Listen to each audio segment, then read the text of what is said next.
சென்னையில் செய்தியாளர்களுக்கு பேட்டியளித்த விசிக தலைவர் தொல் திருமாவளவன், மது ஒழிப்பு மாநாட்டில் திமுக கலந்து கொள்வது குறித்து விமர்சனம் செய்த பாஜக மூத்த தலைவர் தமிழிசை சவுந்தரராஜனுக்கு பதிலடி கொடுத்துள்ளார். கட்சியில் இருக்க எல்லாருமா கலந்துக்குவாங்க, அதாவது ஒருத்தர் தான் கலந்துக்க முடியும். அவர் விரும்புகிற ஆள் தான் கலந்துக்கணும். அவங்களுக்கு முடியாது, எங்களுக்கு முடியும். நாங்கள் கலைஞரை வச்சுக்கிட்டு அன்னைக்கு அவங்க முத்தமிழறிஞர் கலைஞர் இருக்கிற மேடையிலே ஈழத்தமிழர்கள் பிரச்சனைகளை அன்னைக்கு பேசணும். அன்னைக்கு அவங்க பேசாத காலத்தில் கூட நாங்கள் பேசியிருக்கிறோம். எங்களை கலைஞர் ஒரு நாள் இப்படி பேசணும்னு சொன்னது கிடையாது.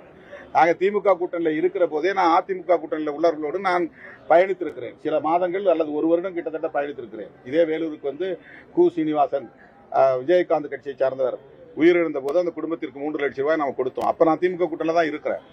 2009 அந்த நேரம் ரொம்ப கடுமையான ஒரு சூழல் இருந்தப்போ கூட்டணியில் இருக்கிற போதே இந்த கூட்டணியில் இருக்கிற தலைவர்களோடு நான் கைகோர்த்து பயணப்பட்டேன். கலைஞர் அப்போ ஒன்றும் எங்களை குறை சொல்லலை. திரும்ப நான் அந்த தேர்தலில் அவங்களோட மறுபடியும் நான் சேர்ந்து பயணப்பட்டேன். எனக்கு அந்த துணிச்சல் இருக்கிறது, என்னால் அதை பேச முடியும், அவ்வளவுதான். செய்திகளை உள்ளது உள்ளபடி தெரிந்து கொள்ள ரெஃப்ளெக்ட் நியூஸை சப்ஸ்கிரைப் பண்ணுங்க.